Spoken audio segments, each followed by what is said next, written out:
Hello and welcome to World in 5.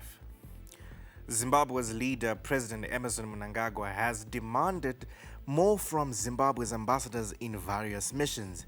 This is after the ambassadors attended the recent ZANU-PF conference, the senior management's retreat, and the meeting with the president at the State House.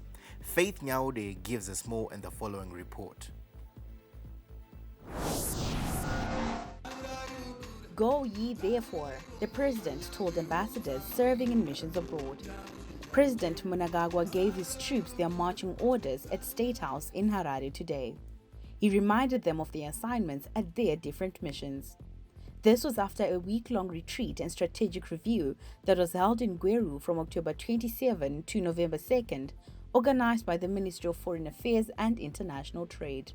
The president is demanding results.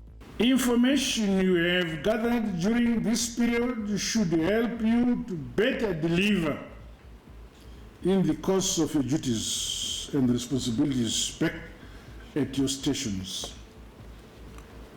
But remain mindful that I expect a high impact and the focused results in all engagements. He said Zimbabwe's role in SADC, where the country has the chairmanship, demanded that they also carry the burden.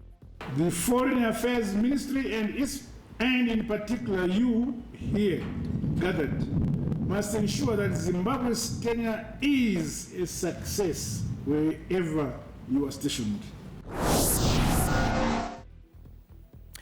Meanwhile, President Mnangagwa has congratulated Donald Trump on his election as U.S. president.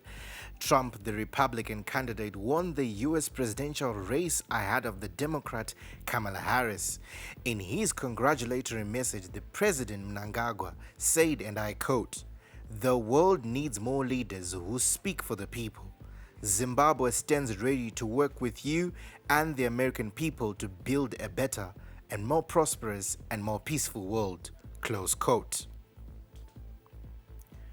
Zimbabwe launched the 72 Hours Gender-Based Violence Service campaign in collaboration with Zimbabwe Cricket. This move seeks to ensure survivors access timely medical interventions.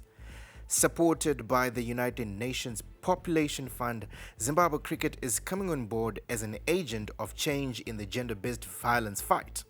Francisca Mucheche gives us more. This launch comes at a time when Zimbabwe is preparing for the 16 days of activism against gender-based violence. The United Nations Population Fund Regional Director praised the collaboration between UN agencies, Ministry of Health, Ministry of Women, and Zimbabwe Cricket in the fight against gender-based violence. I think the national budget should be increased for ministries of health. It should be increased for ministries of women's affairs. It should be increased to partners who are supporting by providing essential services like the adult rape clinic. The involvement of Zimbabwe Cricket marks a significant step in the fight against gender-based violence. Zimbabwe Cricket believes gender-based violence is not just a woman's fight, but a collective one.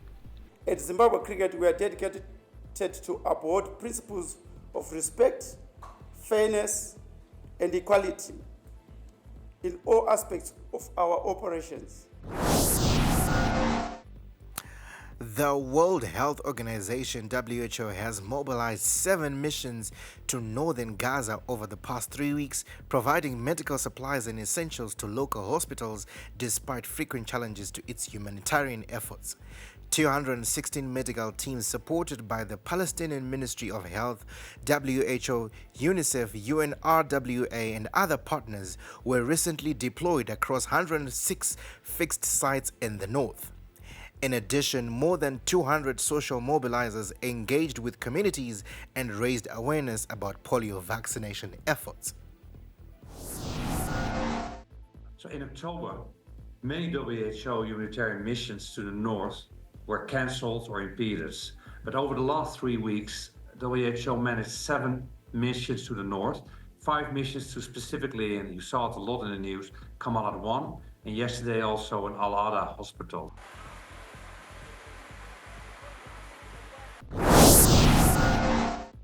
That's all we had for Old in 5. Good afternoon.